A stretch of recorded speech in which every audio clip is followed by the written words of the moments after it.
The smell of perfume woke her. Wrong perfume, in the wrong place. Rachel Bennett lay helpless in her hospital bed, 32 weeks pregnant, recovering from a car accident that should have killed her.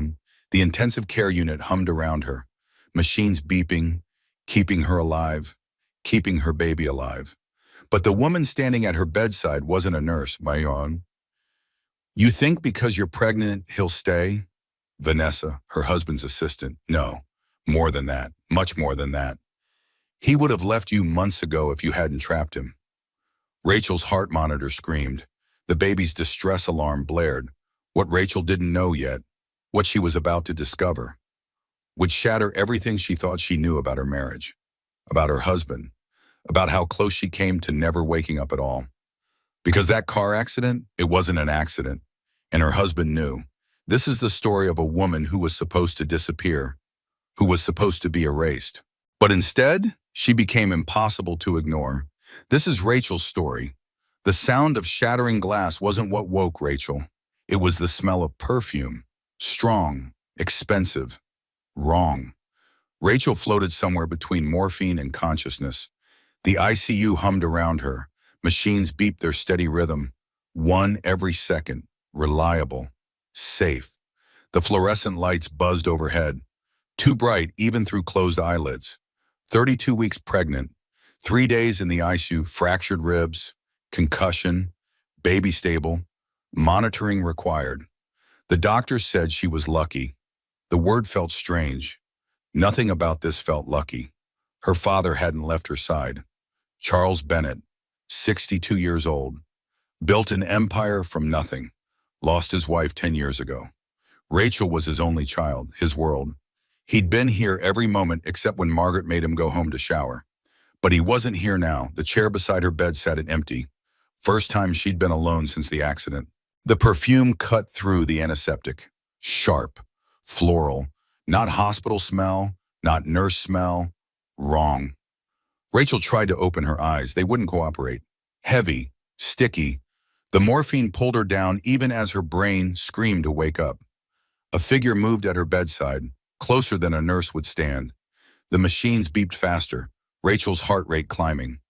You think you've won? The voice was familiar but wrong, high-pitched, angry. You think because you're pregnant, he'll stay? Rachel's eyes finally opened, blurry at first, then focusing. The woman at her bedside wore designer clothes, red lipstick, perfectly styled hair, her face twisted with fury. Vanessa, Derek's assistant. No, not just his assistant. The way she was standing, the possessiveness in her voice, the fury in her eyes. The other woman. He doesn't love you. He loves me. He told me.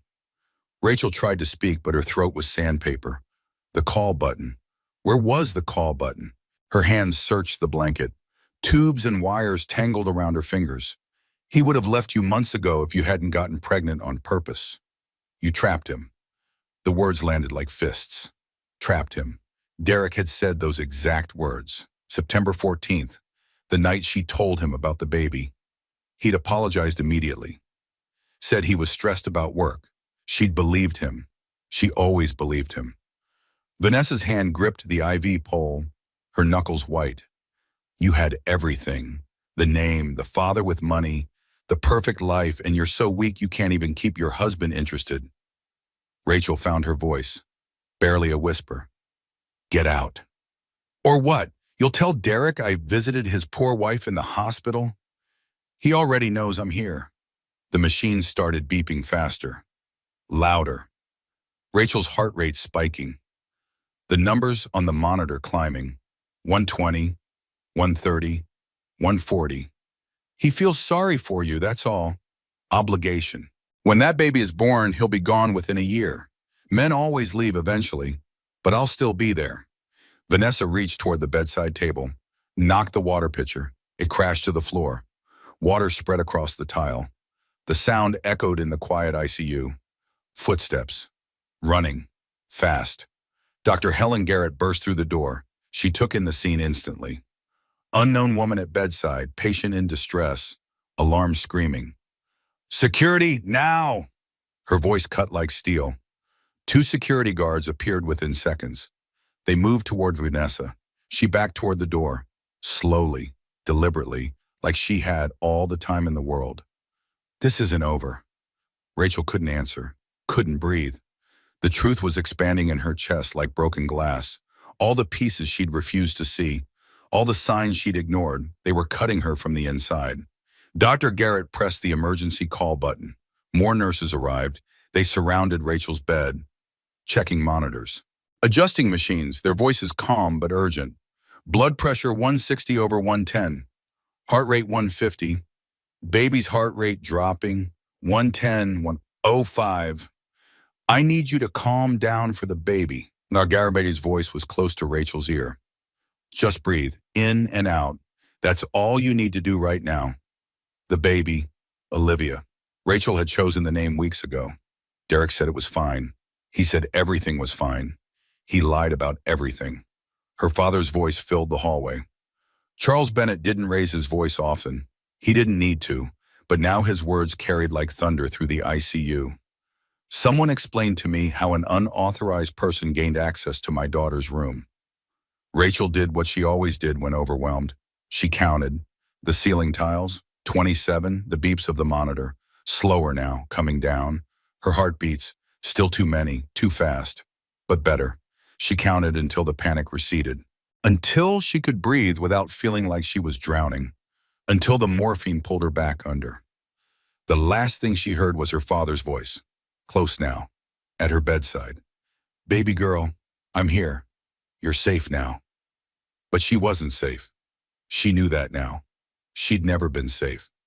Charles entered the room like a storm contained in an expensive suit. 62 years old, gray hair perfectly styled, lines around his eyes from years of building Bennett properties, from one apartment building to 47 high-rises across 3 states. He'd buried his wife a decade ago.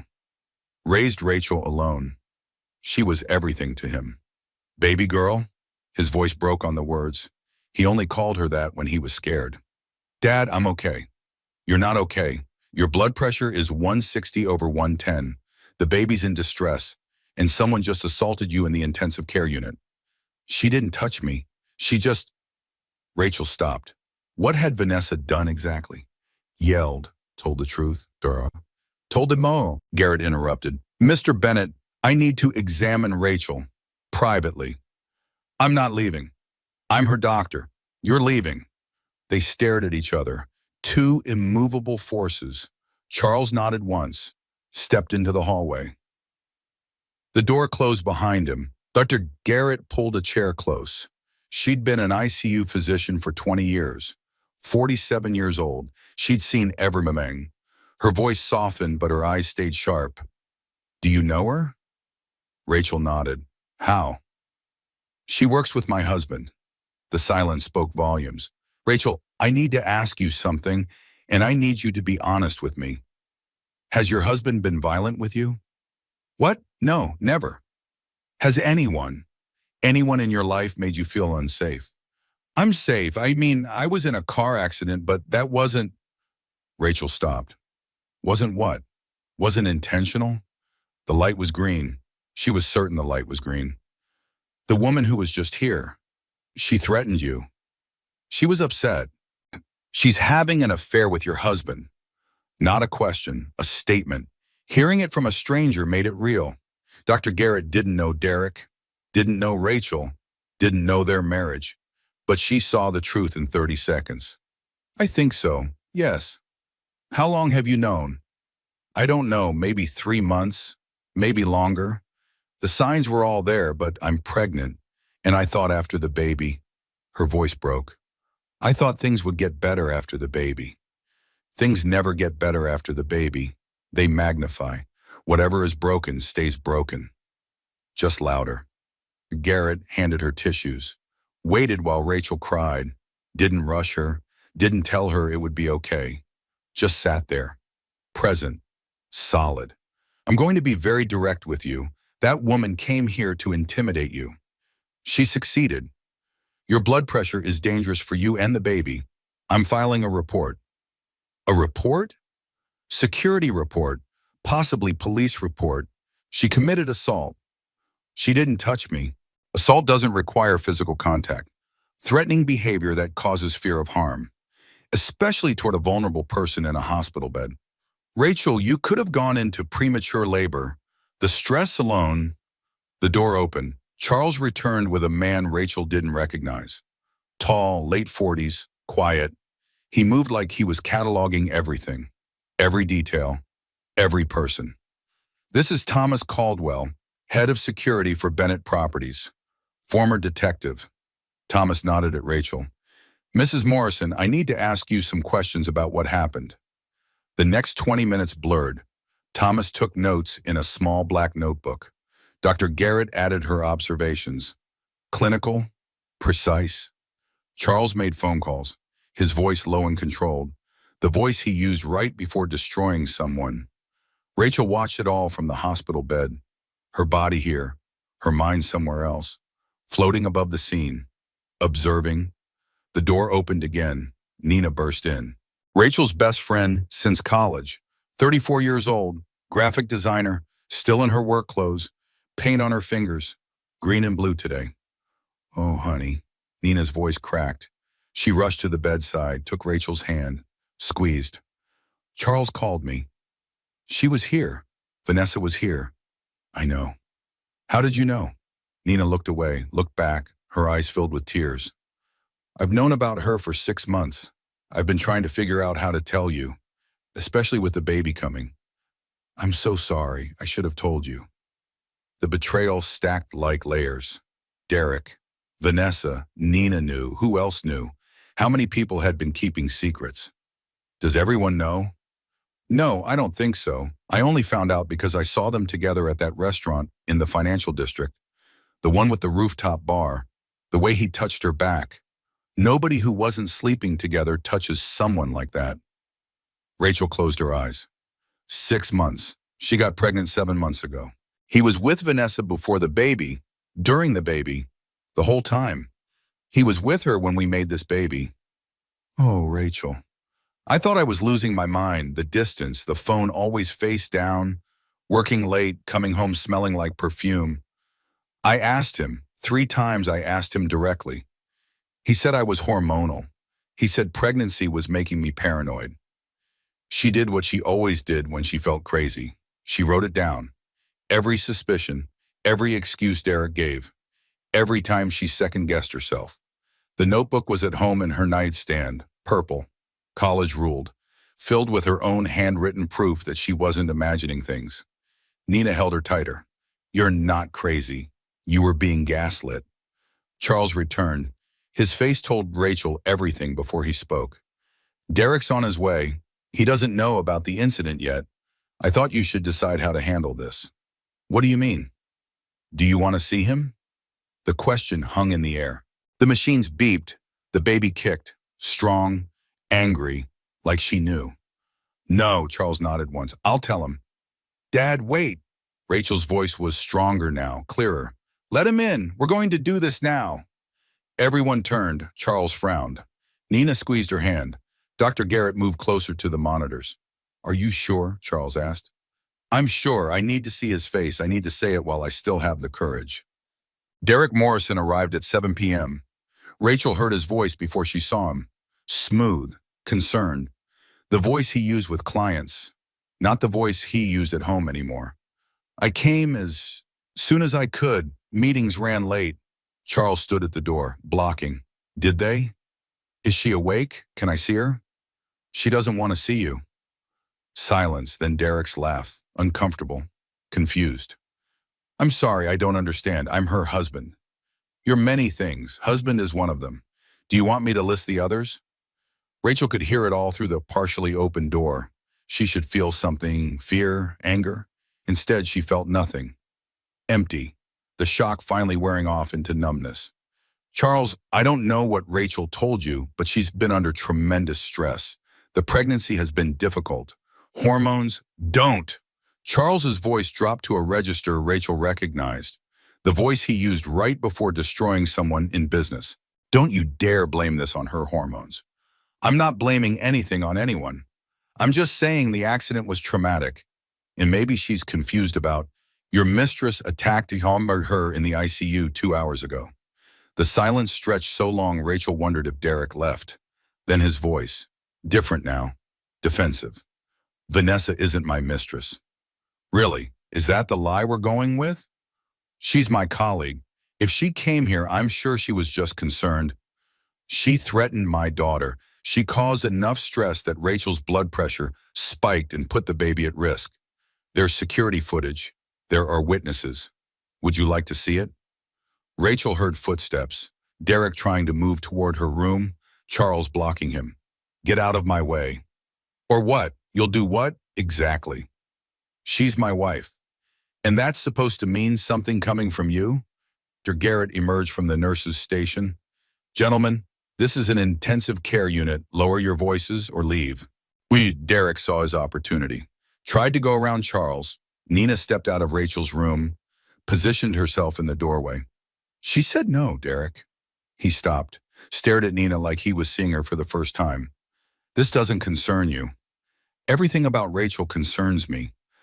I'm the one who's been here every day. Where have you been? Working, providing for my family. That what you call it? Rachel made herself sit up, pressed the button to raise the bed. She could see them now through the doorway.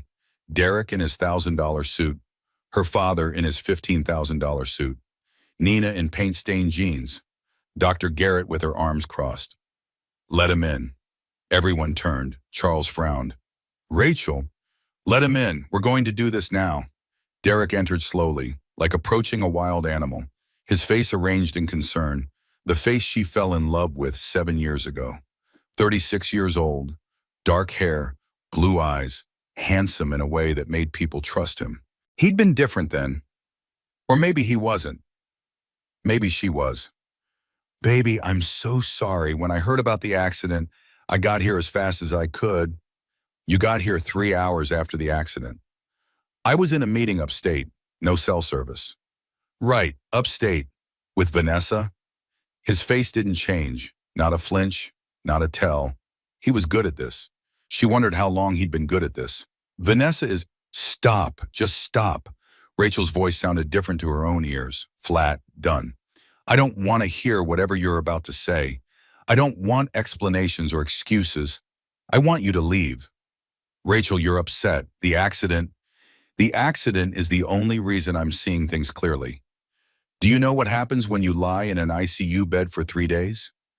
You think, you remember. You add up all the things that didn't make sense, and they start making perfect sense. Derek glanced at Charles, at Nina. Can we talk privately? No, they stay. He sat in the chair next to her bed, reached for her hand. She pulled it away. How long? What? How long have you been sleeping with her? The machines beeped. The fluorescent lights hummed. Somewhere down the hall, another patient's family laughed about something. Normal life continuing while hers imploded. I'm not sleeping with her. Derek. We're friends, close friends. Maybe it had crossed some lines, but nothing physical. She came here today, to my hospital room. While I was recovering from a car accident, while I'm pregnant with your daughter, and she told me you love her. His face finally changed. She said that? She said you told her you only stayed with me because I got pregnant on purpose, that you feel obligated. I never said that. You said exactly that. September 14th, the night I told you about the baby, you said I trapped you. You apologized later, but you said it. He closed his eyes. I was stressed. The company was going through, I don't care, I genuinely don't care anymore. The hardest part isn't that you cheated. The hardest part is that I knew, and I pretended I didn't, because I was pregnant, because I was scared, because I thought I could save us after the baby was born. But you can't save something that was already dead. Derek's voice hardened. Fine. You want the truth? Yes, I've been seeing Vanessa for 8 months, but nothing happened while you were pregnant. 8 months, so before I got pregnant. It didn't mean anything at first. It was just, I don't care what it meant. I want you to leave. Rachel, leave this room, leave this hospital. I'll have my lawyer contact yours about the divorce. The word dropped like a bomb. Derek went pale. Divorce? You're not serious. You're emotional right now. The hormones, the accident. Charles spoke from the doorway. She told you to leave. This is between me and my wife. Your wife just told you she wants a divorce. There's nothing left between you. Derek stood, looked at Rachel like he was trying to find something. The woman he married, maybe. She wasn't there anymore. You'll regret this. I already do. I regret the last 2 years, maybe longer. I regret ignoring my instincts. I regret believing your lies, but I won't regret this. He left. The silence he left behind felt heavy, suffocating. Nina sat on the bed, took Rachel's hand. You did the right thing. Then why do I feel like I'm dying? Because you are. The old version of you is dying, the one who made herself small, the one who ignored the truth. She's dying, and it's going to hurt for a while, but someone better is being born. Rachel's hand went to her belly. The baby kicked, strong, insistent. Someone better is being born. Charles approached the bed, his eyes wet. I'm proud of you. Don't be proud yet. I'm about to fall apart. Then fall apart. We'll catch you. Thomas Caldwell entered with a tablet. Mr. Bennett, you need to see this. He turned the screen. Security footage from the hospital parking garage. Timestamp, 3 days ago, the day of Rachel's accident. The video showed Rachel's car entering the garage.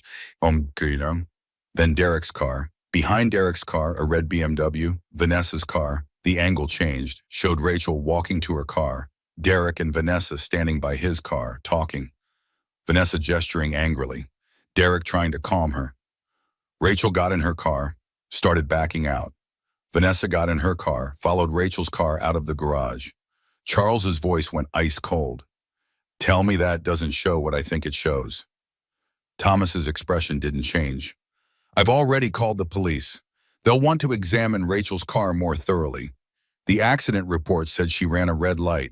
Her car is totaled, but the dash cam might have survived. Rachel couldn't breathe. You think Vanessa caused the accident? I think it's a hell of a coincidence that she followed you out of the garage and 12 minutes later you were hit by a car that ran a red light. Witnesses couldn't identify the vehicle. It didn't stop. Hit and run. Charles's hands were shaking. Someone tried to kill my daughter. 2 police detectives arrived at 9 p.m. Rachel told her story 4 times. The accident, Vanessa's visit, Derek's affair, the parking garage footage. Detective Sarah Morrison, no relation to Derek, she made that clear immediately, took detailed notes. Her partner, Detective Ray Foster, watched Rachel's face while she talked, looking for tells, for lies, for truth. Mrs. Morrison, I need to ask you something difficult. Is it possible your husband knew about Vanessa Pierce's intentions? Rachel's brain refused to process the question. What do you mean? Is it possible he knew she might try to harm you? You think Derek... She couldn't finish the sentence. Detective Morrison glanced at her partner. We're not making any accusations. We're gathering information. Derek wouldn't. He's having an affair, but he wouldn't... She stopped. Wouldn't what? Wouldn't let his mistress hurt her? 2 weeks ago, she would have sworn he wouldn't cheat. We'll need to interview Mr. Morrison and Miss Pierce. With your permission, we'd like to place an officer outside your room until we complete our investigation. Charles answered before Rachel could. Yes, and I'm hiring private security as well. After the detectives left, Rachel sat in the dark. Nina went home to feed her cat. Charles was in the waiting room making phone calls. The machines beeped their steady rhythm. Her phone buzzed. Text from Derek. We need to talk. Please, give me a chance to explain everything. She blocked his number. Another text. Unknown number. I'm sorry about today. I was upset. Derek told me you two were separated. I didn't know you were still together. Can we talk? Woman to woman? Rachel stared at the message. Woman to woman. Like they were equals. Like Vanessa didn't attack her in a hospital bed. She screenshots the text. Send it to Detective Morrison. Then blocked that number too. Derek told her they were separated.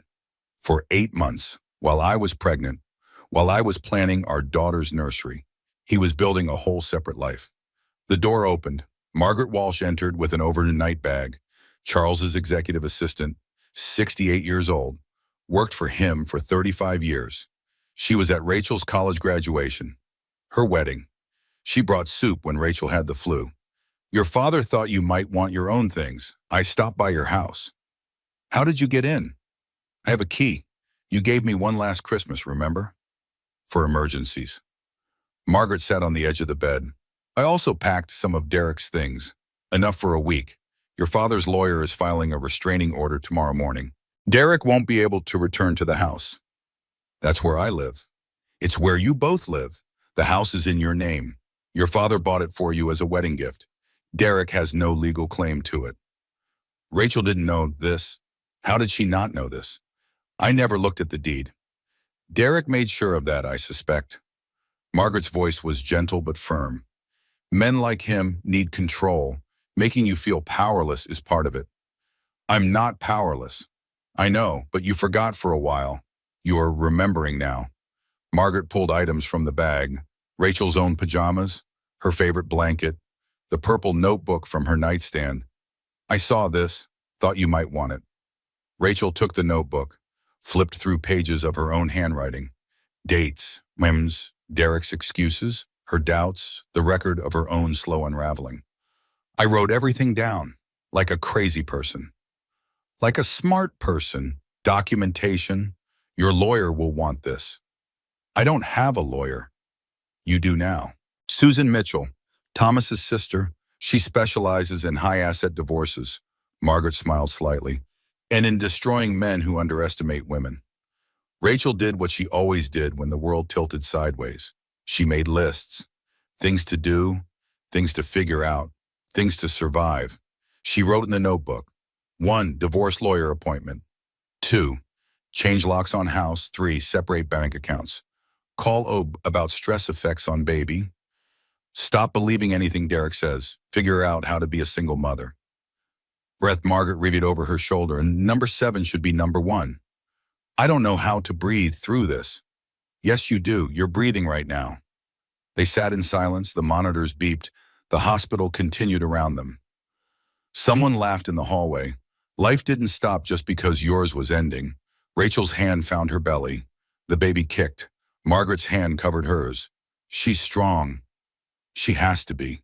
Her father is a liar and her mother is a disaster. Her mother is a survivor. Big difference. Charles returned with coffee, set it on the table without a word, sat in the chair by the window. He looked older than he did this morning, tired, furious. I built that boy's career. I gave him everything, a position, a future, my daughter, and this is... He stopped, breathed. I'm going to destroy him. Dad, I don't want you to talk me out of it. He needs to understand what he's done. What are you going to do? Nothing illegal, nothing that will come back on you or the baby, but he's going to wish he'd thought twice before betraying a Bennett. Margaret stood. I should go. Charles, you need to sleep. I'm not leaving. I didn't say leave, I said sleep. The chair reclines. Rachel, if you need anything... I know, thank you, Margaret. After she left, Charles dimmed the lights, settled into the recliner. Within minutes, he was snoring softly. Rachel lay awake, her body exhausted, her mind racing. Tomorrow the police would investigate. Tomorrow Susan Mitchell would call. Tomorrow Derek would realize he'd lost everything. Tomorrow her old life officially ended. Her phone buzzed again. This time it's Nina. Saw the news. Some reporter posted about a hit-and-run investigation reopening. Your dad works fast. Rachel hadn't thought about the press. Of course there would be press. Charles Bennett's daughter. Attempted murder. Affair. This would be everywhere. Another text from Nina. Don't read the comments. Whatever you do, don't read the comments. Too late. Rachel was already searching. The story was on every local news site. Pregnant wife of Bennett Properties executive in ICU after hit and run, Mistress questioned. The comments were exactly what she expected. She probably drove poorly because of pregnancy brain. Gold digger married rich, surprised when he cheated. Both women are to blame for entertaining this man. If she was a better wife, he wouldn't have strayed. And worse. So much worse. Rachel closed the browser, closed her eyes. Everyone will have an opinion. Everyone will think they know what I should have done differently.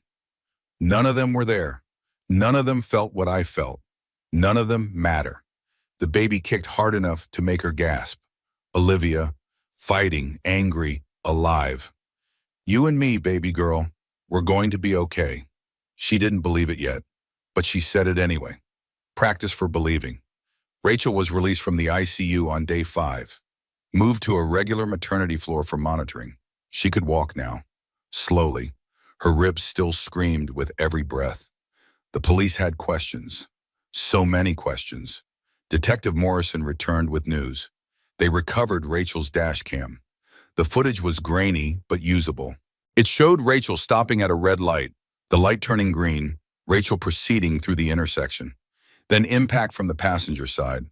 The vehicle that hit her ran the light. Silver sedan, partial plate visible. The registered owner, Vanessa Pierce. Rachel sat in the hospital bed, processing. She tried to kill me. We're building that case, yes, the dash cam footage. The parking garage surveillance, her showing up at the hospital. It establishes pattern and intent. But you haven't arrested her yet. Detective Foster shifted uncomfortably. Miss Pierce has a lawyer, a good one. She's claiming the car was stolen that day. Filed a police report 2 hours after your accident. Convenient. Very. We're investigating whether the report is fraudulent, and if it is, she's facing felony charges beyond the assault and attempted murder. Insurance fraud, filing false reports. It adds up. And Derek? The detectives exchanged glances. Detective Morrison leaned forward. Mr. Morrison has lawyered up as well. He's not talking to us. But we did get his phone records. He called Miss Pierce 17 times the day of your accident, including twice from the hospital parking garage before you arrived. Rachel's stomach dropped. He knew I was coming to the hospital that day. For my checkup? Yes. And he was there, in the parking garage, with her. According to the footage, they argued. She seemed angry. He seemed like he was trying to calm her down. Then you arrived. So he didn't tell her to do it, but he might have told her I'd be there. That's our working theory. We're trying to establish if there was any conversation about harming you. Texts, emails, recorded calls, anything. Detective Foster added, we're also looking at financial records, life insurance policies, debts, motive. Derek doesn't need money. My father pays him extremely well. But he might need freedom. Divorce would be expensive. You'd get the house. Child support. Alimony. Your father would cut him off professionally. But if you died, he stopped. I'm sorry, this is difficult. If I died, he inherits everything. The house, the trust fund, and no child support because the baby would have died too. The words tasted like poison. We're not saying that's what happened. We're saying it's what we're investigating. After they left, Rachel sat alone, the truth settling into her bones like radiation. Derek didn't just cheat, he might have planned her murder. Susan Mitchell arrived at 2 p.m., 42 years old. Sharp, expensive suit, carried herself like someone who wins. I've reviewed your case. We need to move quickly. How quickly? Restraining order is filed. Derek can't come within 500 feet of you or the house. I'm also filing an emergency motion to freeze all joint assets. Is that necessary? Absolutely. Men like Derek, when they realize they're losing, they drain accounts, max out credit cards, sell assets. We're preventing that. Susan set papers on the rolling table. I need you to sign these. They begin the divorce proceedings.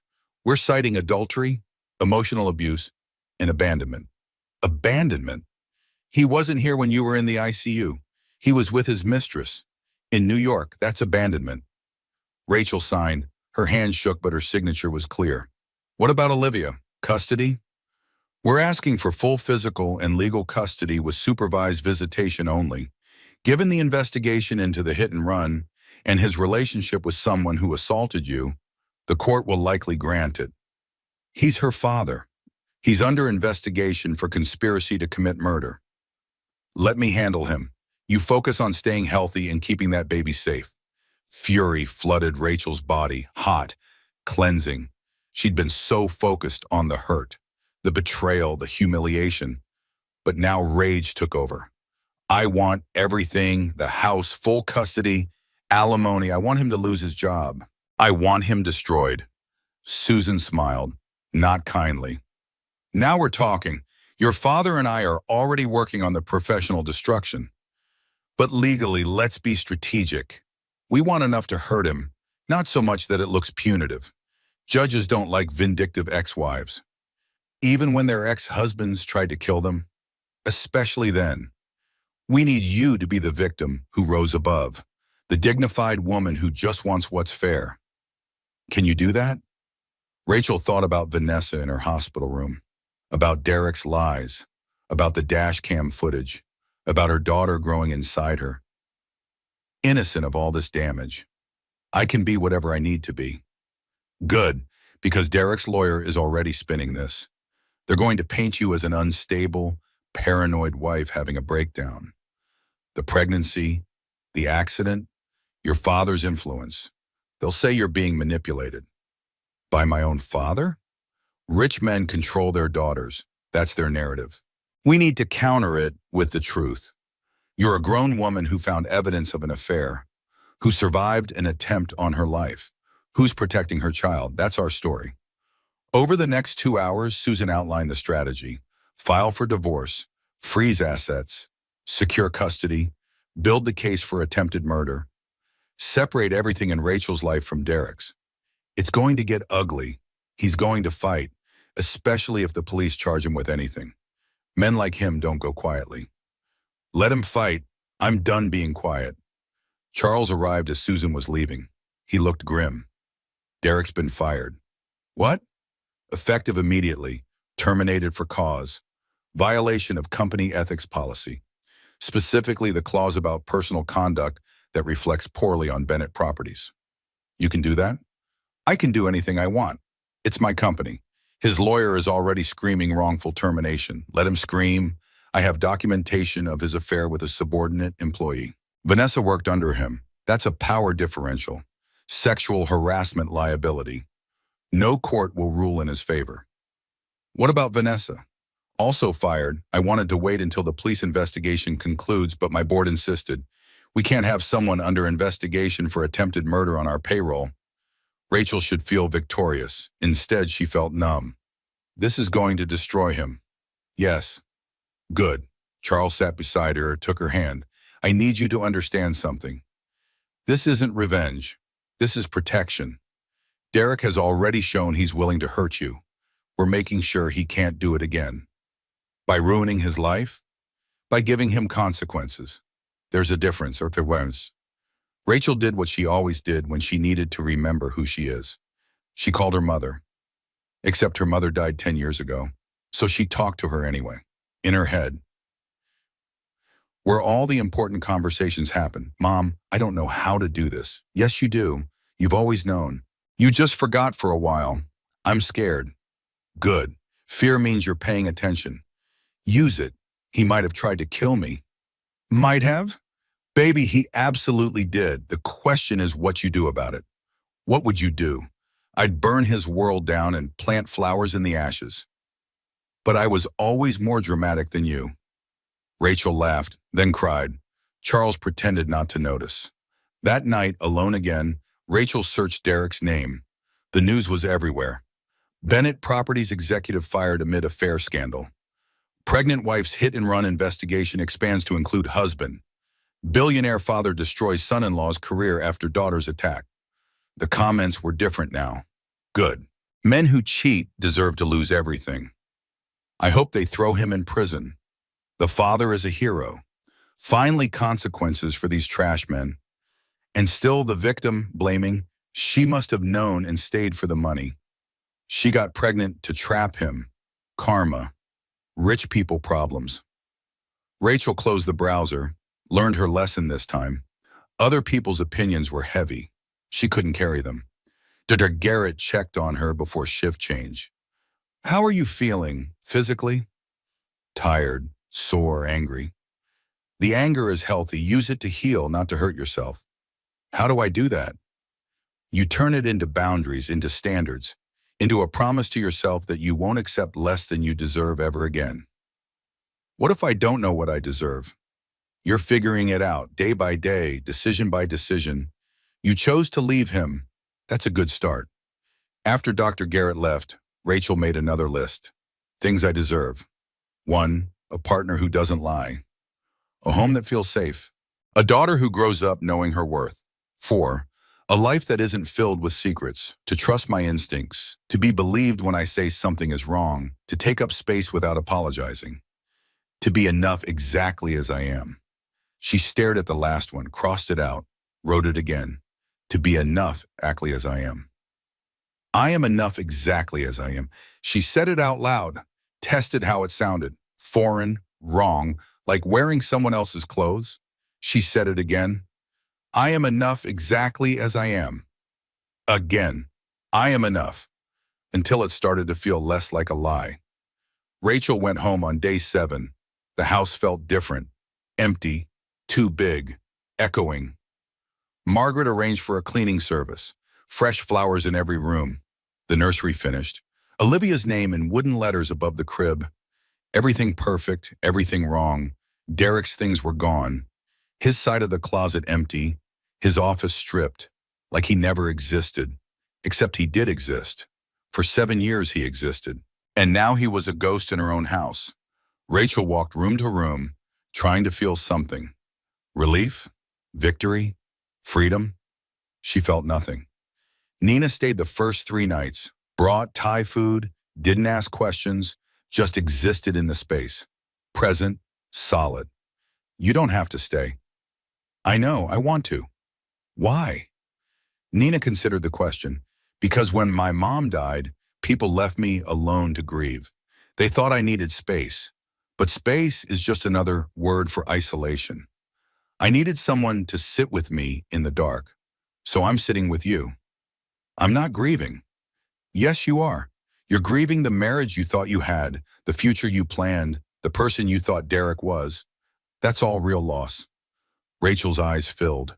She cried so much lately, constantly, her body leaking grief like a wound. I hate crying. Crying is just your body releasing pain. Let it out. They sat on the couch, Rachel's head on Nina's shoulder, the baby kicking between them. She never stops moving now. She knows something's wrong. Babies sense stress. Great, I'm traumatizing her before she's even born. You're surviving. That's different. She'll remember this strength later. At 2 a.m., Rachel sat in the nursery. Lights off. Street lamp glow through the window. Everything ready for a baby whose father might have tried to kill them both. I can't do this alone.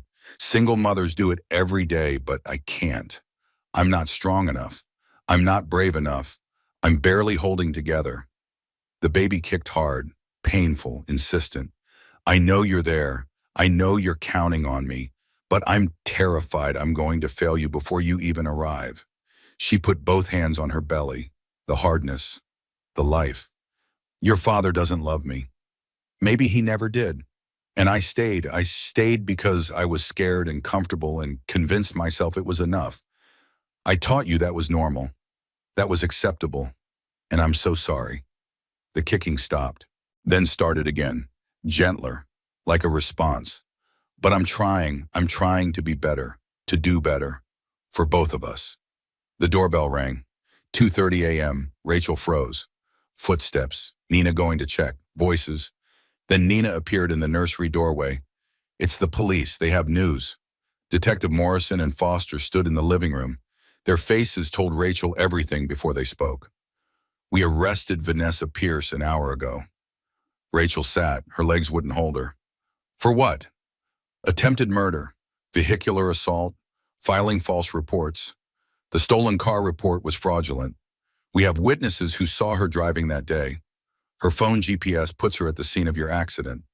And we found something else. Detective Foster pulled out his tablet, showed Rachel text messages. Vanessa to Derek. She's ruining everything. I can't do this anymore. Derek to Vanessa. I'll handle it. Just give me time. Vanessa to Derek. A time? I've given you months. When are you going to leave her? Derek to Vanessa. After the baby. It's complicated right now. Vanessa to Derek. It doesn't have to be complicated. The timestamp 3 days before the accident. More messages. Vanessa to Derek. What if she just wasn't a problem anymore? Derek to Vanessa. Don't talk like that. Vanessa to Derek. No, I'm serious. What if? Derek to Vanessa. This conversation never happened. Vanessa to Derek. That's not a no. Rachel couldn't breathe. He knew. We believe so, yes. We're not charging him with conspiracy yet. But these messages establish that he knew Miss Pierce had violent intentions and did nothing to prevent them. He also failed to warn you. He wanted me dead. We can't prove that definitively. What we can prove is that he knew you were in danger and he let it happen. That's criminal negligence at minimum. Conspiracy at worst. Are you arresting him? Tomorrow. We wanted to tell you first. After they left, Rachel sat in the dark, Nina beside her. He wanted me dead. Yes. For 8 months. Maybe longer. He wanted me gone. Yes. I thought I was losing my mind. I thought I was paranoid and hormonal and crazy, but I was right. My instincts were right. He was dangerous. I knew. Somewhere deep down, I knew. That's why I wrote everything in the notebook. That's why I kept asking questions. That's why I was scared. My body knew before my mind could accept it. Nina held her tighter. You trusted yourself. That's what matters. I stayed too long. You left when you could. That's what matters. I almost died. But you didn't. You're here. You're safe. That's what matters. Rachel's hands wouldn't stop shaking. The adrenaline, the shock, the absolute terror of understanding how close she came. I need to see him. Derek? Yes, before they arrest him. I need to look him in the face and hear him explain this. Rachel, I need closure or revenge or something. I need to see him. Susan Mitchell said it was a terrible idea. Charles forbid it. Nina begged her to reconsider. Rachel called Derek anyway. He answered on the first ring. Rachel, God, I've been trying to reach you. We need to talk, in person. Silence. I don't think that's a good idea. The restraining order. I'll meet you somewhere public, coffee shop, neutral ground. Why? Because I need to understand. I need to hear it from you. More silence. Then, tomorrow, 10 a.m. the coffee shop where we had our first date. Of course, the coffee shop, where he told her she was beautiful, where he said he'd never felt this way before, where she believed every word. I'll be there. She hung up, immediately regretted it, then didn't regret it. Nina watched her. You're really doing this? I have to. Why, what will it change? Nothing, everything. I don't know, but I need to look him in the face knowing what I know now. I need him to see that I survived him. Rachel did what she always did before difficult conversations. She rehearsed, out loud, in the mirror, every possible thing Derek might say, every response, every boundary. I'm sorry. Sorry doesn't matter anymore. I never meant to hurt you. Intent isn't the same as impact. Vanessa acted alone. The texts say otherwise. I still love you. Love doesn't look like this. Can we start over? No, never. Not in any universe. She practiced until the words felt solid, until her voice didn't shake, until she could say them without crying. Then she cried anyway, because she wasn't made of stone, because this was the man she loved, because somewhere in the wreckage of their marriage was the ghost of who they used to be, or who she thought they were. She slept fitfully, dreamed of the accident, the impact, the sound of metal on metal, Vanessa's face in her hospital room, Derek's voice saying it didn't mean anything. She woke at 6 a.m., dressed carefully, black dress, her mother's pearls, armor disguised as elegance. Charles insisted on coming. You're not going alone. I need to do this by myself. Then I'll wait outside, but I'm coming. Nina drove, sat in the car. I'll be right here. If you need me, text. I'll come in. The coffee shop looked exactly the same. 7 years later, same green awning, same chalkboard menu, same smell of espresso and cinnamon. Derek sat in the back corner, their table, where he proposed, where they had their first anniversary, where they came every Sunday before things went wrong. He stood when she entered, looked thinner, older, his suit expensive but rumpled. He hadn't slept. Rachel, she sat across from him, didn't speak. Thank you for meeting me. I know you didn't have to. The police are arresting you tomorrow. His face drained of color. What? They have the texts between you and Vanessa about me being a problem, about making me go away. I never... He stopped, closed his eyes. I never told her to hurt you. But you knew she wanted to. I thought she was just venting. People say things they don't mean. She ran me off the road, Derek, while I was pregnant with your daughter. And you knew she was capable of it, and you said nothing. I didn't think she'd actually... His voice broke. I swear I didn't think she'd do it. He's lying. He knew. He absolutely knew. The texts prove it. Rachel leaned forward. Did you want me dead? What? No. Did you take out life insurance on me? His face answered before his mouth did. $500,000. 6 months ago, right after I told you I was pregnant. Rachel's world tilted. You were planning this. No, I was being responsible. The baby, the mortgage, you were planning my death. You're being paranoid. Don't. Her voice cut like glass. Don't you dare call me paranoid, not after everything. I was right about all of it. The affair, Vanessa, the danger. I was right, and you made me feel crazy for trusting my own instincts. Derek reached across the table. She pulled back. I made mistakes, I know that, but I never wanted you dead. You have to believe me. I don't have to believe anything you say ever again. Rachel, please, we can fix this. We can go to counseling. She laughed, harsh, broken. Counseling? You think counseling fixes attempted murder? Vanessa acted alone. I had nothing to do with... You had everything to do with it. You created her. You lied to her about us being separated. You let her believe she had a future with you. You wound her up and pointed her at me. That's not fair. Fair? You want to talk about fair? Rachel stood. The whole coffee shop went quiet. She didn't care. I almost died. Our daughter almost died because you were too selfish and cowardly to just file for divorce like a normal person. Keep your voice down. Why? Worried about your reputation? Too late. It's already destroyed. The whole city knows what you are. Derek stood too. What I am, what about what you are? Spoiled. Entitled. Using your father's money to ruin my life. Your life. She moved closer. Not afraid anymore. Done being afraid. You ruined your own life the moment you chose to lie, to cheat, to put me in danger. That was all you. I loved you. No, you loved what I represented. The daughter of Charles Bennett, the access, the money, the status. You never loved me. You loved what I could do for you. His face hardened, the mask finally dropping. And what could you do, Rachel? Organize charity galas? Spend my money? You never worked, never contributed. You were just what? Say it. You were just there, decoration.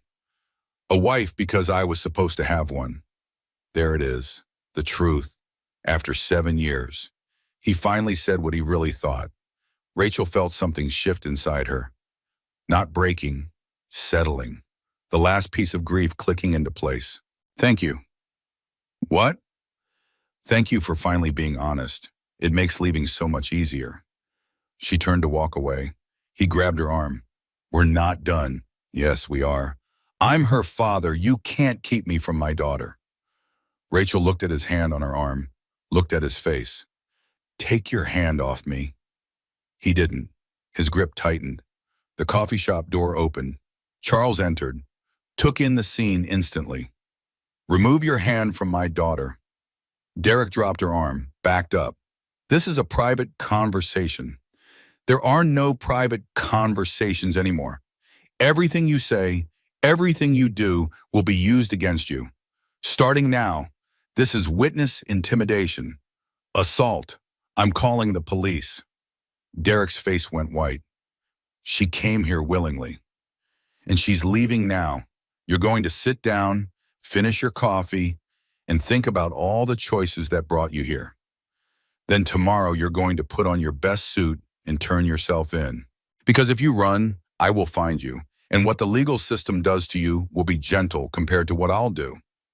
Rachel walked out, Didn't look back. Nina was out of the car immediately. Are you okay? He grabbed me in front of everyone. He's that desperate. Charles emerged, already on the phone. I need police at this location. Violation of restraining order. Yes, I'll hold. They drove home in silence. Rachel's arm tingled where Derek grabbed her. Not from pain, from rage. He put his hands on her. Again. After everything. At home, she took photos of the red marks on her arm, documented everything, sent it to Susan Mitchell. The lawyer called immediately. This is perfect. I mean, I'm sorry he touched you, but this seals custody. No judge will grant him unsupervised visits after this. Good. Are you okay? Really? No, but I will be. That night, Rachel sat in the nursery again, this time with purpose. She wasn't grieving anymore. She was planning. Lists upon lists. Before baby arrives. Finalize divorce papers. Testify at Vanessa's trial if needed. Set up trust fund for Olivia. Change all passwords and accounts. Install new security system. Find a nanny help for first months. Register for parenting classes. Update will and medical directives. After baby arrives. Survive the first year. Therapy for myself. Build new routines. Remember I'm enough. Teach Olivia her worth. Live a life worth fighting for.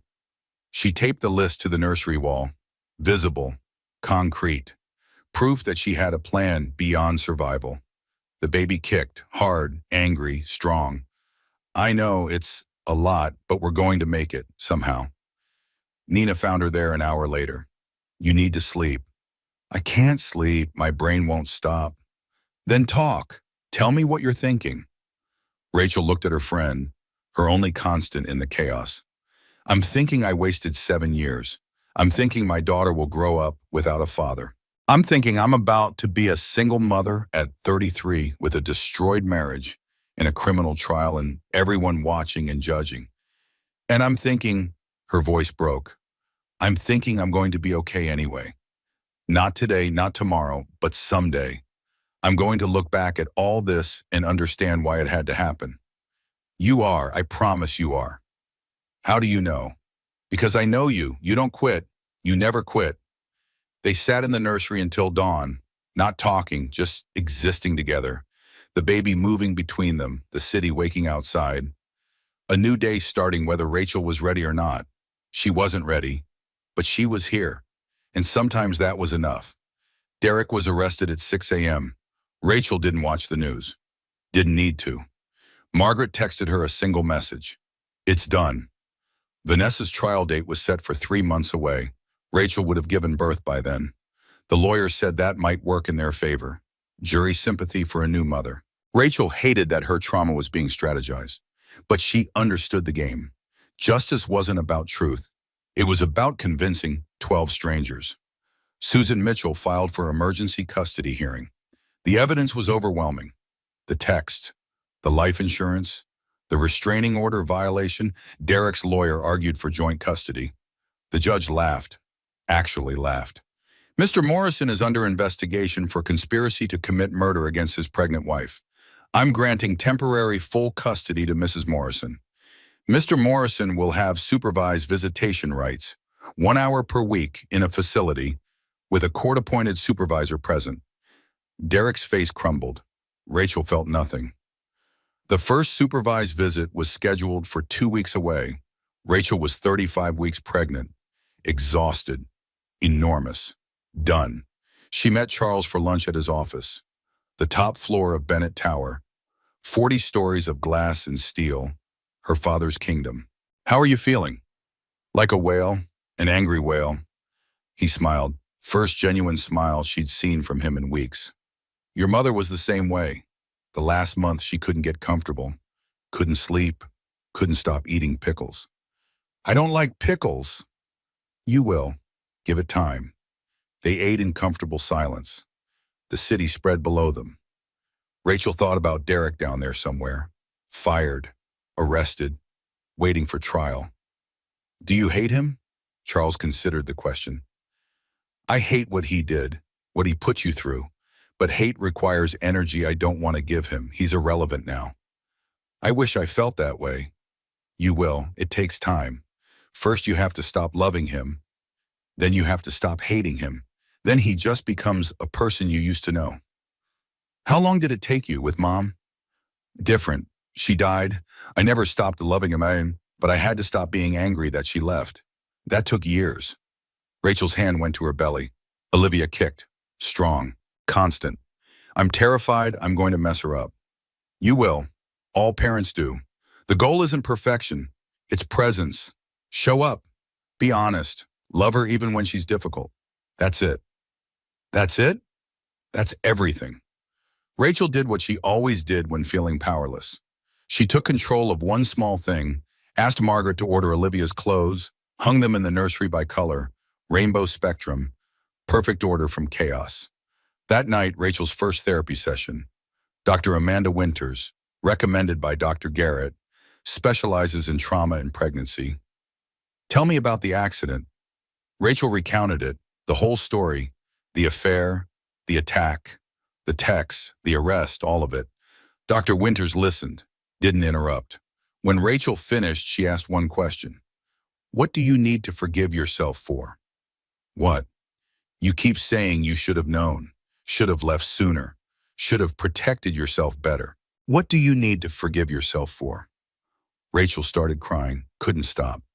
For staying, for ignoring the signs, for being so desperate to make it work that I put myself in danger, for putting Olivia in danger. You survived. Both of you survived. That's not failure, that's victory.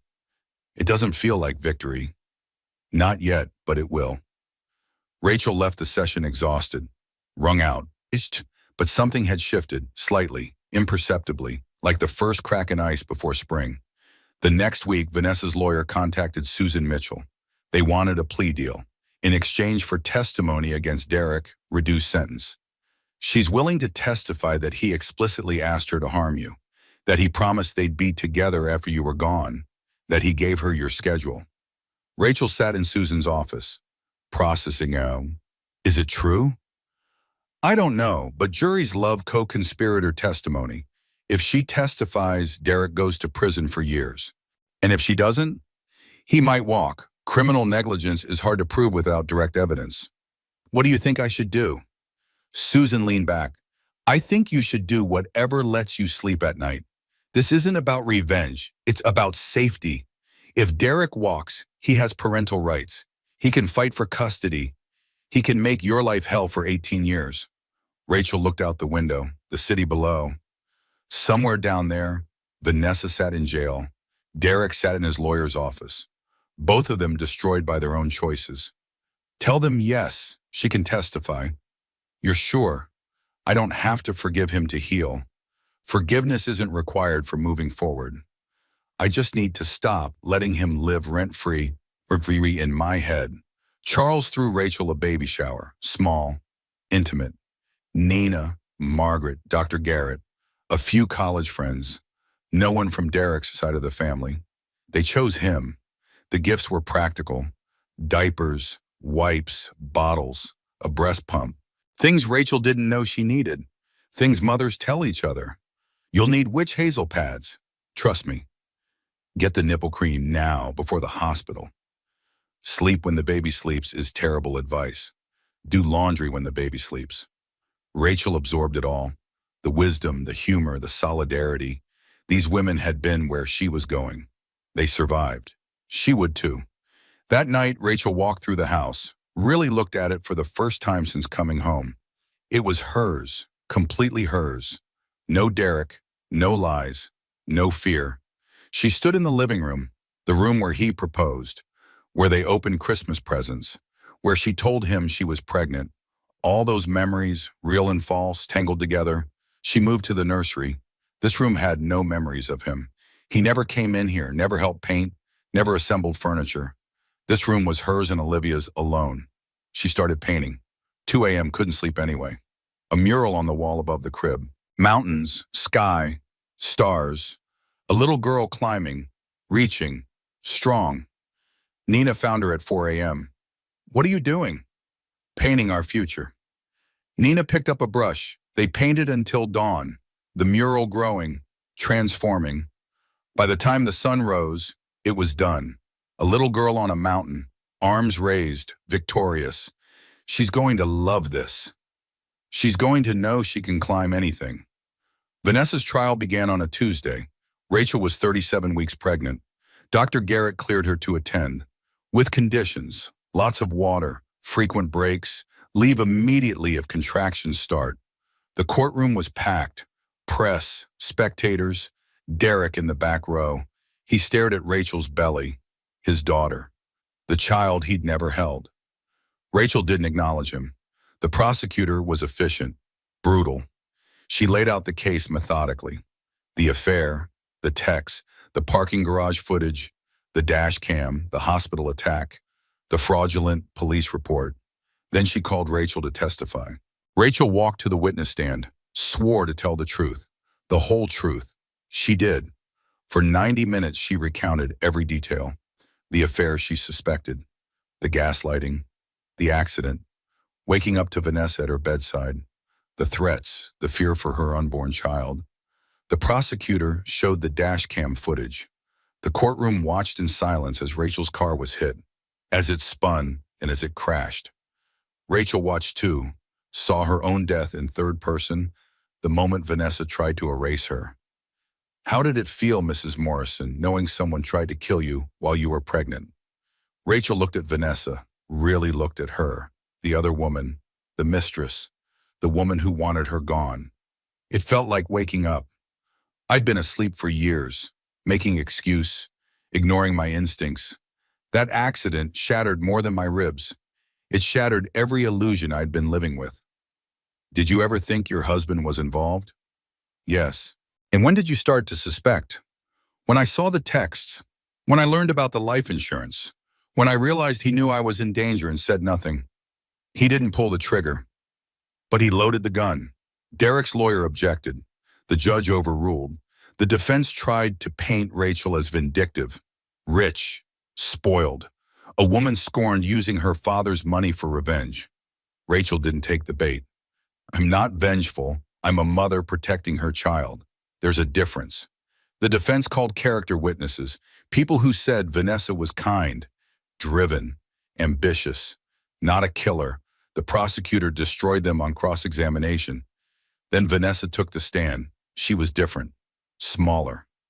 Prison had diminished her. Or maybe she was always this small and Rachel couldn't see it. Vanessa testified about the affair, about falling in love with Derek, about him promising to leave Rachel, about getting impatient. He said she was the only thing standing between us, that if she wasn't around, we could be together. Really together. Did he explicitly ask you to harm her? Vanessa hesitated. The courtroom held its breath. Not in those words, but he gave me her schedule, where she'd be, when. He said someone needed to do something, that he couldn't live like this anymore.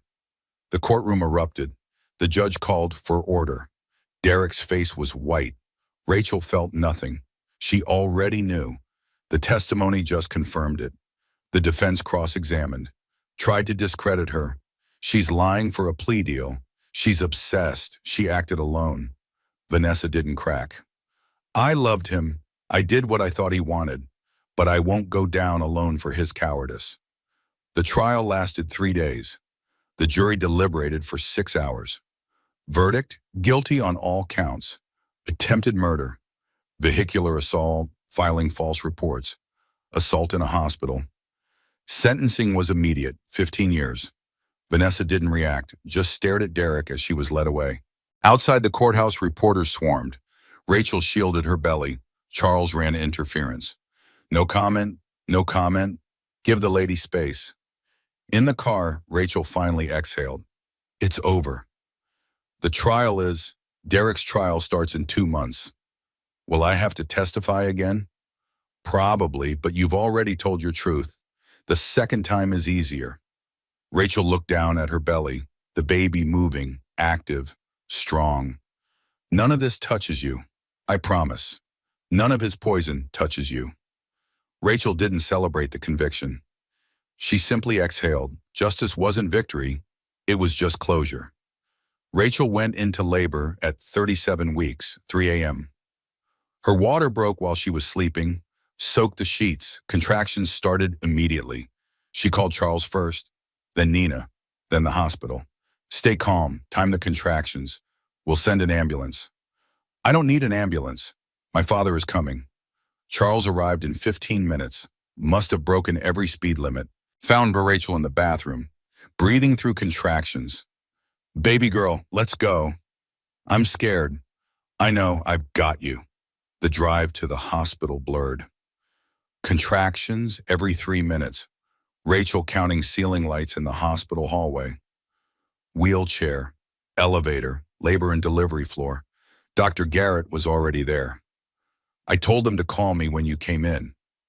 You didn't have to. Yes, I did. You're my patient, my responsibility. We're doing this together.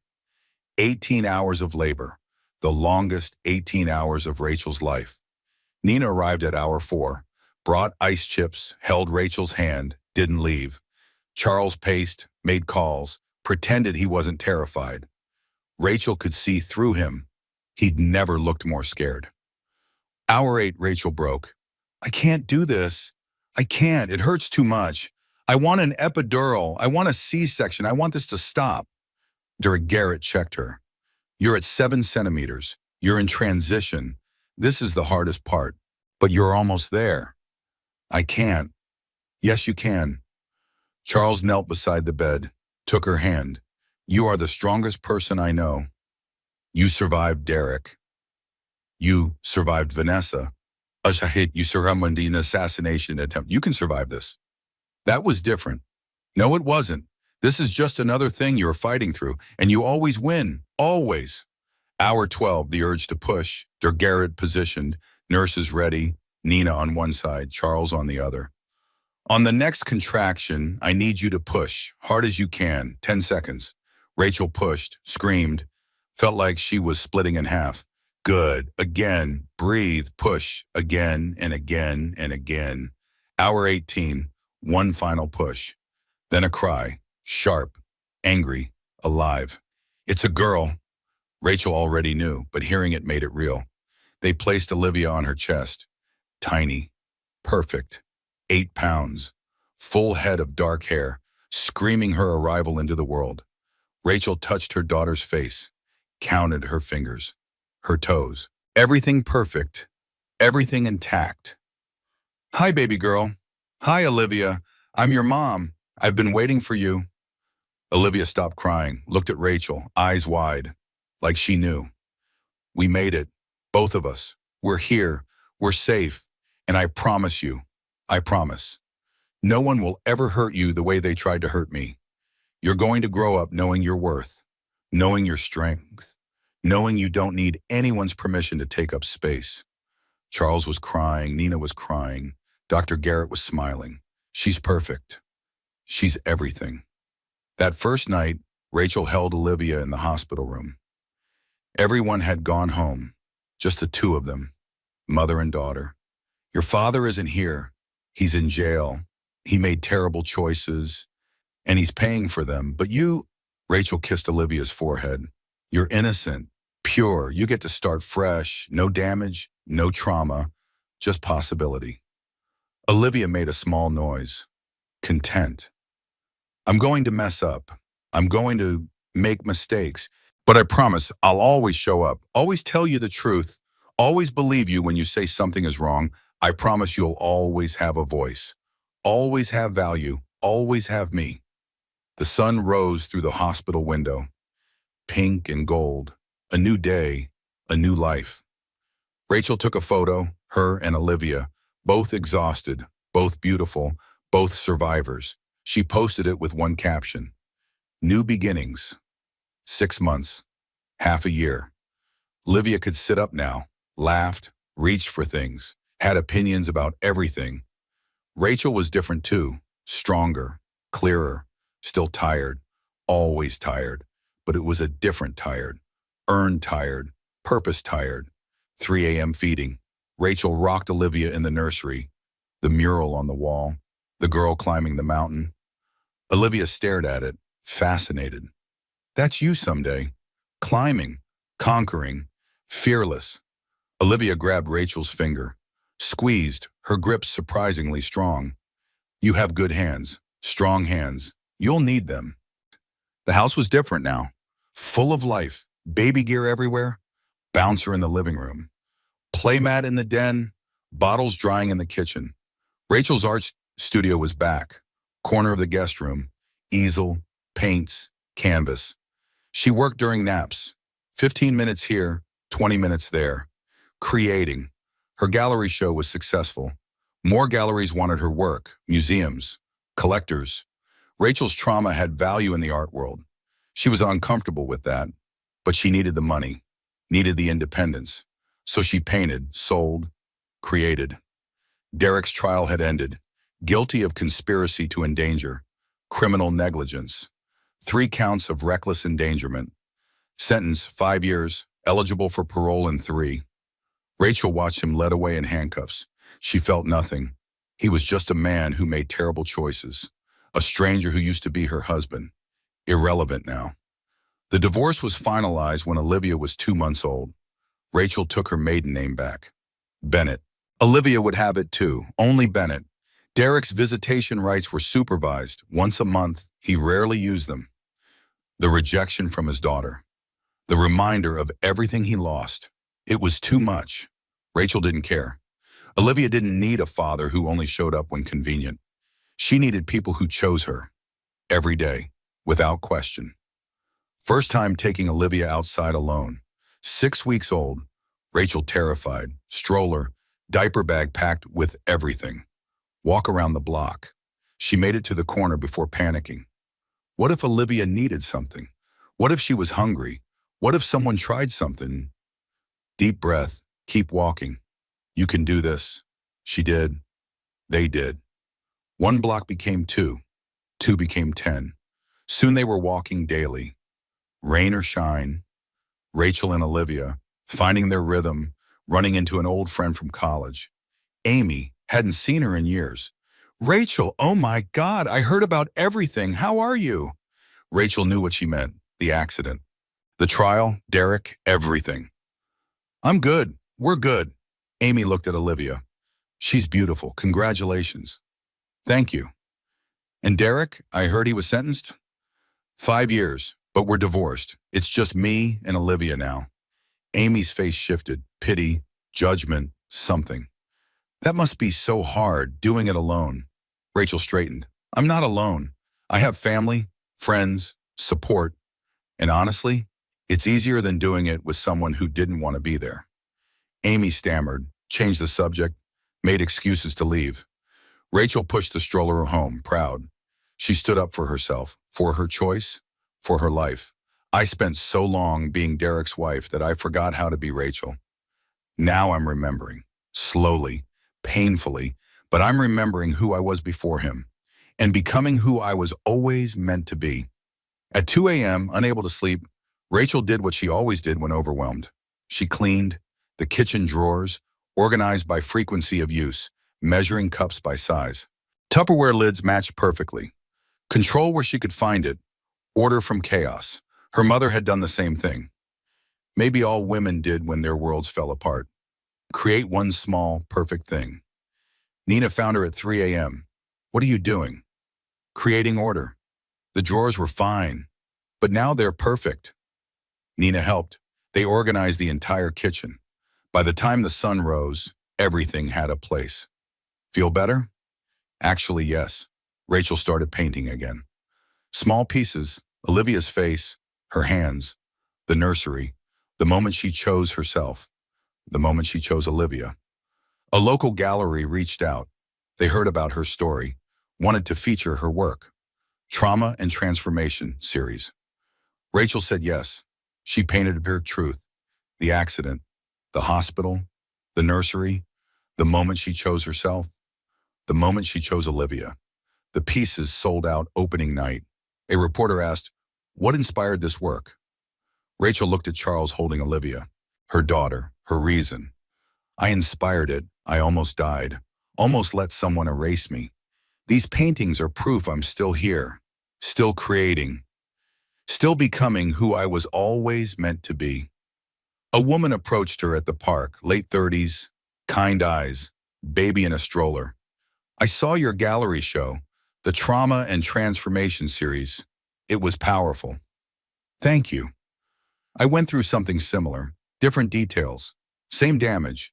My husband wasn't trying to kill me, but he was killing who I was. Slowly, for years. Did you leave? Eventually. It took me too long, but I did. I'm Sarah, by the way. Rachel. I know, I've followed your story. I hope that's not weird.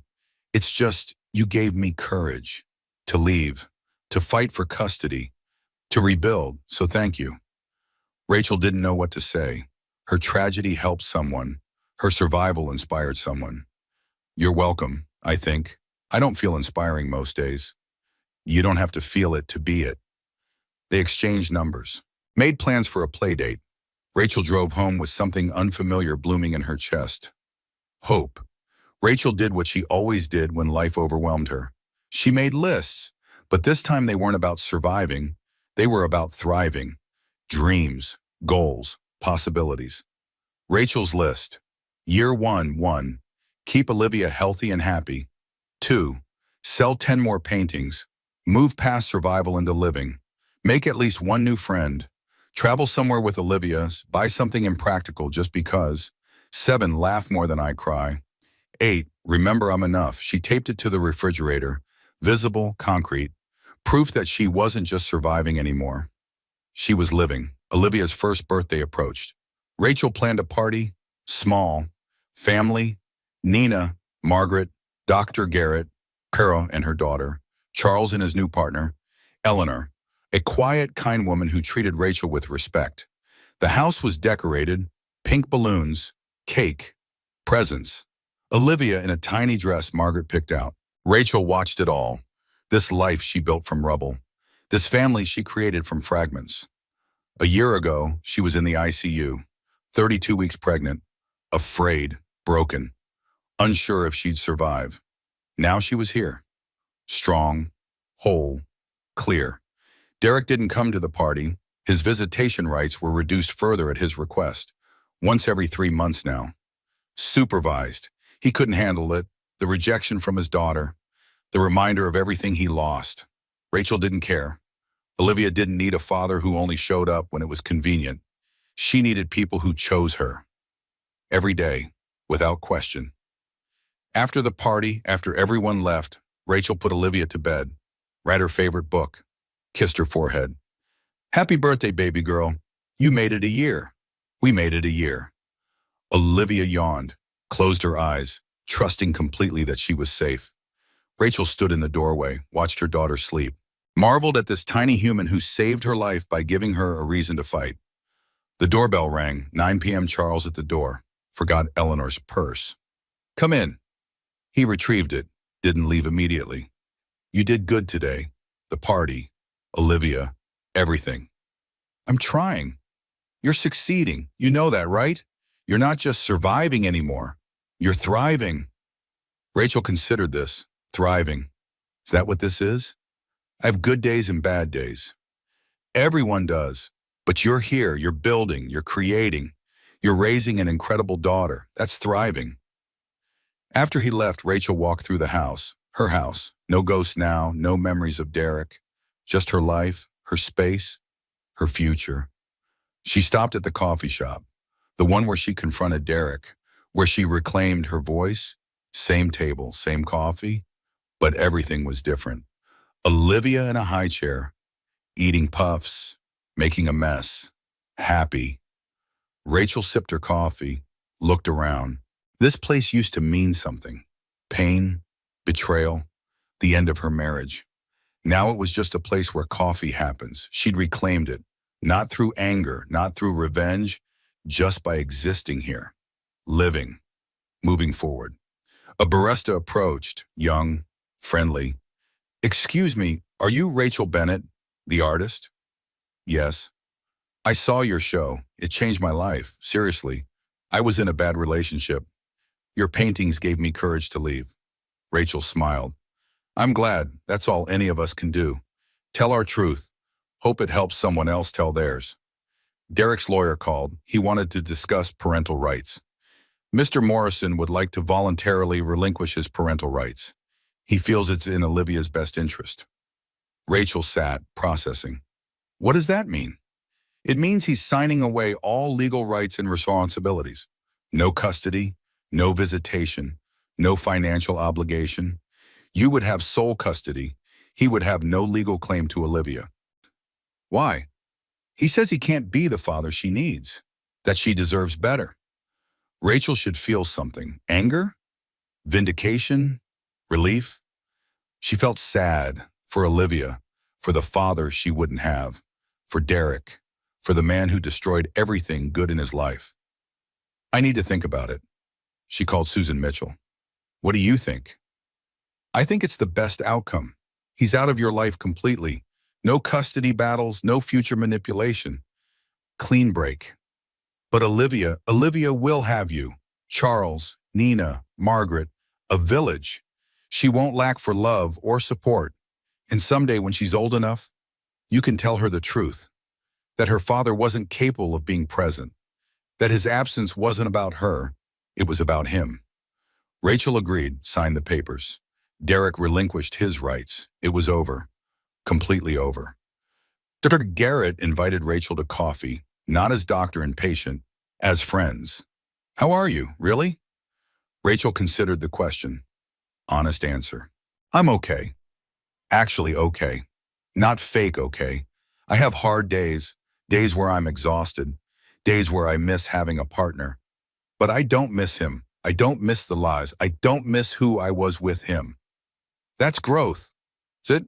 Sometimes I feel like I'm just pretending to have my life together.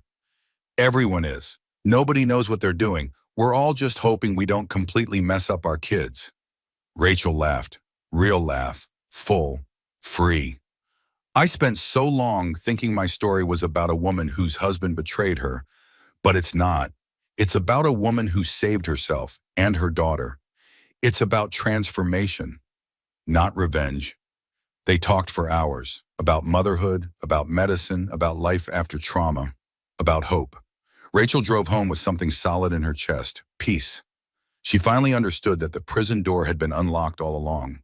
She'd been her own warden, choosing fear over freedom, comfort over truth, the known hell over the unknown heaven. The key was always in her hand. She just had to be brave enough to use it. Olivia at 14 months, walking, talking, becoming her own person. Rachel in the nursery at dawn, Olivia sleeping. Charles knocked softly. Wanted to check on my girls. We're good, really good. He sat in the rocking chair. Your mother would be proud of you. Would she? You survived something that would have destroyed most people. You protected your daughter. You rebuilt your life. You remembered your worth. That's everything she hoped you'd learn. Rachel looked down at Olivia, her daughter, her strength, her reason. I used to think my story was about a woman whose husband betrayed her, but it's not. It's about a woman who saved herself and her daughter. It's about transformation, not revenge. Charles stood to leave, paused. What will you tell Olivia about her father? Rachel considered this. The truth, always the truth. I'll tell her that her father was human, flawed, that he made terrible choices, but that she came from love, even if that love wasn't strong enough to survive. I'll tell her that she is not defined by his failures, that she is her own person, strong, valuable, enough, always enough. She'll believe you, because you'll show her. After Charles left, Rachel carried Olivia to the window. The city waking up, pink dawn light, new day, new life. She whispered to her sleeping daughter, your mom was lost for a while. She stayed in a relationship that hurt her. She ignored her instincts. She made herself small. But then something happened. Someone tried to erase us. And instead of disappearing, we became visible. We became real. We became free. Your grandfather says your grandmother would be proud. I think she'd just say she knew this was always in me. The strength, the courage, the ability to choose myself, to choose us. So here's what I know now, baby girl. The only prison that holds us is the one we build ourselves. The door was always unlocked. I just had to be brave enough to walk through it. And I did. We did. Together. Olivia stirred, opened her eyes. Perfect blue. Looked at her mother like she understood everything. Rachel laughed, cried, held her daughter closer. Here's to new beginnings, to second chance, to the life we're going to build from scratch. It won't be perfect, but it will be ours, and that's enough. We're enough. You and me against the world, Olivia rose. We're going to be just fine. Rachel standing at the window, Olivia in her arms, pink dawn light illuminating them both. The city spread before them, infinite possibility. She took a photo, sent it to Nina with one word, ready. Nina responded immediately, you always were. Rachel set the phone down, kissed Olivia's head, looked out at the city, her life, her future. She wasn't just surviving anymore. She was living, and that was everything. 2 years after the accident, Rachel 35.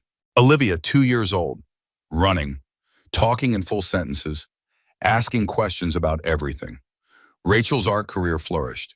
3 galleries represented her work, a museum retrospective scheduled for next year. She'd found her voice through pain, and people resonated with it. The house felt like home now, every corner reclaimed, every room filled with new memories. Olivia's toys, Rachel's paintings, Charles's weekly Sunday dinners. Nina got engaged to a kind man who made her laugh.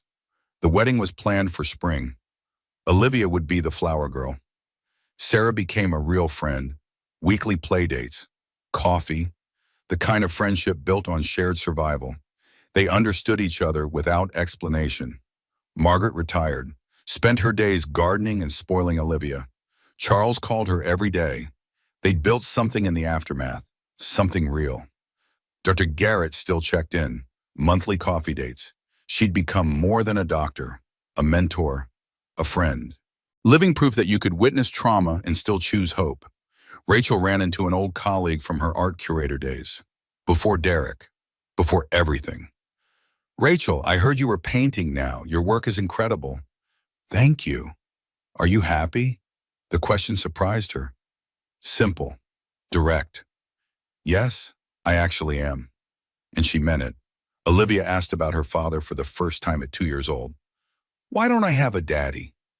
Rachel had prepared for this, practiced the words, but her heart still broke a little. You did have a daddy, but he made some choices that hurt people, and he decided he couldn't be the daddy you needed. So it's just you and me. Is that okay? Olivia considered this. And Grandpa, and Nina, and Margaret. Yes, and them. That's a lot of people. It is. You're very loved. Okay. Olivia went back to playing. Simple as that. Children were resilient in ways adults forgot to be.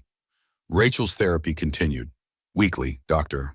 Winters helped her process, heal, grow. Rachel learned that healing wasn't linear. Some days she was fine. Some days the memories hit like fresh wounds. Both were valid. She learned to sit with discomfort, to feel her feelings without judgment, to understand that survival wasn't the end goal, living was. Rachel started dating, carefully, slowly, a few coffee dates, nothing serious. She wasn't ready for serious. Maybe she'd never be ready, and that was okay too. One man asked about Olivia's father. Rachel told the truth. The short version, car accident, investigation, divorce. She watched his face, waited for judgment. That sounds terrifying. It was. You're really brave. I didn't feel brave. I just did what I had to do. That's what brave is. They dated for 3 months. It didn't work out. But Rachel learned something. She could trust again. Not fully, not yet. But the door wasn't completely closed. Olivia's second birthday party was bigger. More friends. Kids from the park, Sarah's daughter, Nina's fiancé, Charles and Eleanor. The house filled with laughter. Rachel watched Olivia blow out her candles. Make a wish. The whole room singing. 2 years ago, Rachel wasn't sure they'd make it. Now look at them. That night, putting Olivia to bed, Rachel read her favorite book. Again, for the 1000th time. Mommy, are you happy? Yes, baby, I'm very happy. Me too. What makes you happy? You and cake and dinosaurs. Rachel laughed. Those are all good things. Love you, Mommy. Love you more, Olivia rose. After Olivia fell asleep, Rachel sat in the nursery. The mural still there. The girl climbing the mountain. Olivia would be that girl someday. Strong, fearless, unbroken. Rachel thought about everything that led here. The accident, the betrayal, the trial, the divorce, the terror, the rage, the grief, the slow rebuilding. She wouldn't wish it on anyone, but she couldn't regret it either, because it brought her here. To this moment, this peace, this life. Charles knocked on the doorframe. You okay? Yeah, just thinking. About? About how I used to think happiness was finding the right person, building the right life, having the right things. But happiness is simpler than that. It's just being okay with who you are, where you are, right now. Are you okay with who you are? Rachel smiled. Most days. Some days I'm still angry at who I was, how long I stayed, what I accepted. But I'm learning to forgive her. She did the best she could with what she knew. That's all any of us can do. They sat in comfortable silence, the house quiet, Olivia sleeping, everything peaceful. Derek wrote me a letter, Charles said finally. Rachel looked up. What? From prison. He wanted me to give it to you. I told him no, but I wanted you to know it exists, in case you ever want it. What does it say? I don't know. I didn't read it. It's yours, your choice, no pressure either way. Rachel thought about it. A letter from Derek, probably filled with excuses, apologies, maybe genuine remorse, maybe more manipulation. I don't want it. Not now. Maybe not ever. Throw it away. Charles nodded. Consider it done. Do you think that makes me cold? I think that makes you healthy. You don't owe him forgiveness. You don't owe him closure. You only owe yourself peace. After Charles left, Rachel walked through the house one more time. Her nightly ritual, checking locks, turning off lights, making sure everything was safe. She stopped in the living room, looked at the photos on the mantle. Olivia at 1 month, 6 months, 1 year, 2 years. Rachel and Olivia at the park, at the beach, at home. No photos of Derek? She'd remove them all, not out of spite, out of truth. He wasn't part of this story anymore. This was her story, hers and Olivia's. She made herself a cup of tea, sat on the couch, opened her sketchbook, drew without thinking, just letting her hand move. The image that emerged, a woman and a small child, walking away from darkness, toward light, simple, true. Rachel's phone buzzes, a text from Nina.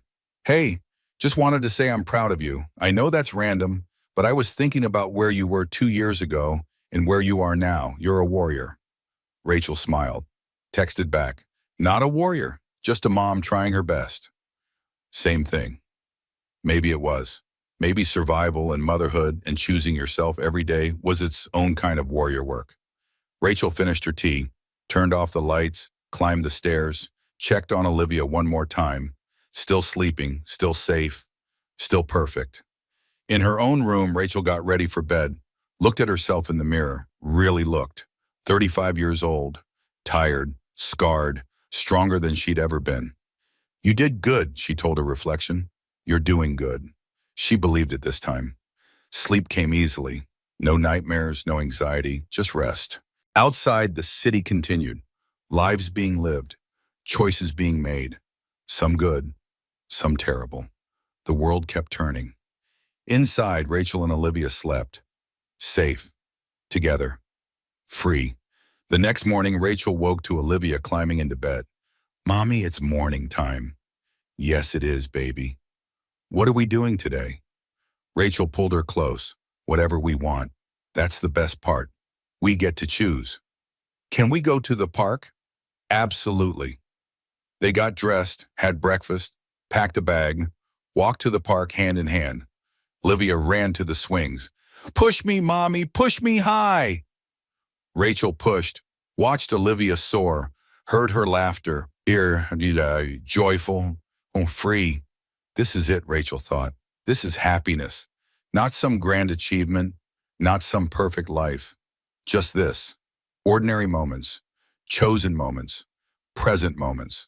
A woman on the next bench smiled at her. She's beautiful. Thank you. How old? 2, just turned. That's a fun age. Hard, but fun. It is. They chatted briefly. The universal language of mothers. Sleep schedules, favorite foods, tantrum strategies. Simple, easy, normal. Rachel realized she'd spent so long feeling broken that she forgot what normal felt like. This was normal. This was good. After the park, they went to the library. Olivia picked out 3 books, all about dinosaurs. She was obsessed lately. Then lunch at the small cafe near their house. Grilled cheese for Olivia, salad for Rachel. They ate slowly, no rush, nowhere to be. Mommy, do you like dinosaurs? I do now. Because I like them? Exactly. Olivia grinned. You're silly. You make me silly. Walking home, Olivia held Rachel's hand, skipped, hummed, perfectly content. Rachel felt it too. Contentment, not the absence of pain, the presence of peace. At home, Olivia napped. Rachel painted. The studio Margaret helped her set up in the guest room. Proper lighting, proper space, room to create. She was working on a new series, not about trauma this time, about recovery, about joy, about ordinary moments that felt like miracles. Nina stopped by after work, brought dinner, Thai food, their tradition. How was your day? Good, park, library, normal stuff. Normal is underrated. It really is. They ate, talked about the wedding, about Nina's work, about nothing important, everything important. After Nina left, Rachel gave Olivia a bath, read her the dinosaur books, all 3, twice. One more time? Not tonight, baby. We'll read them tomorrow. Promise? Well, promise, Rachel sang to her, the lullaby her mother used to sing, the one she thought she'd forgotten. But it came back. Muscle memory, love memory. Olivia's eyes got heavy, closed, her breathing deep and even. Rachel stayed a few extra minutes, just watching, marveling. This tiny human, this enormous love. Downstairs, Charles had let himself in. He had a key, used it for emergencies and Sunday dinners. She asleep? Finally, 3 books, twice. Dinosaurs? How did you know? She told me all about them last week for an hour. I now know more about velociraptors than I ever thought possible. They laughed, shared a pot of tea, talked about Charles's work, Eleanor, the future. I'm thinking about selling the company, Charles said suddenly. Rachel looked up. Really? I'm 64. I've been doing this 40 years. Maybe it's time for something different. Like what? I don't know, travel, spend time with my granddaughter, figure out who I am without the business. That sounds scary. Terrifying, but also exciting. I watched you rebuild your entire life. Start from scratch. It inspired me. Maybe it's my turn. You'd be good at whatever you choose. Thanks, baby girl. After he left, Rachel sat alone, the house quiet, the city lights twinkling outside. She thought about the girl she was at 25, falling in love with Derek, building a life so certain of everything. She thought about the woman she was at 33, broken, betrayed, fighting to survive, and now 35, still standing, still growing, still becoming. She'd lost so much. Her marriage, her innocence, her certainty about how life works. But she'd gained more, her strength, her voice, her daughter, herself. The trade wasn't fair. She wouldn't have chosen it, but she couldn't regret it either. Rachel opened her laptop, started writing. She'd been thinking about it for months. Her story, not for publication, for Olivia, for when she was older, for when she had questions. She wrote until midnight, the words pouring out. The truth, all of it, the good, the bad, the transformation. She saved it, backed it up. Someday Olivia would read it. Someday she'd understand. That night, Rachel dreamed, not of the accident, not of Derek, not of fear. She dreamed of flying, of mountains, of her daughter's laughter, of light breaking through darkness. She woke feeling rested, hopeful, ready. Olivia burst into her room at 7 a.m. Mommy, it is dinosaur day. Every day is dinosaur day lately, because dinosaurs are the best. They really are. Another day, another chance, another beginning. Rachel got up, started coffee, made breakfast, listened to Olivia's dinosaur facts, smiled at her enthusiasm. This was her life now, simple, hard, beautiful, real. She wouldn't trade it for anything, not even for the fairy tale she thought she had before, because that was a lie. This was truth, and truth she'd learned was always better than the prettiest lie. Rachel looked at Olivia, her daughter, her reason, her miracle. I love you, Olivia Rose. Love you more, Mommy. Impossible. Nuh-uh. I love you to the moon. I love you to the stars. I love you to the dinosaurs. Rachel laughed, pulled her close, held her tight. Then I guess we both win. Outside, the sun rose. A new day, full of possibility, full of choice, full of life. Rachel was ready for all of it. She wasn't just surviving anymore. She was thriving. And that was everything. Rachel and Olivia are thriving now, building a life that's real, that's true, that's theirs. But here's what I want to know. What would you have done in Rachel's position? When did you know you had to leave? Or are you still trying to figure that out? Drop a comment below. Your story matters. Your voice matters. Someone out there needs to hear it. And if Rachel's journey spoke to you, if you saw yourself in her struggle, in her strength, in her transformation, hit that like button. Share this story with someone who needs to hear it, someone who's questioning their instincts, someone who's staying because they're scared to leave. Subscribe to this channel for more stories about real people, real struggles, real survival, real transformation, because your story isn't over yet, just like Rachel's wasn't. You're still writing it, one choice at a time, one brave decision at a time. Thanks for listening. I'll see you in the next story. Remember, you're enough. You've always been enough, exactly as you are.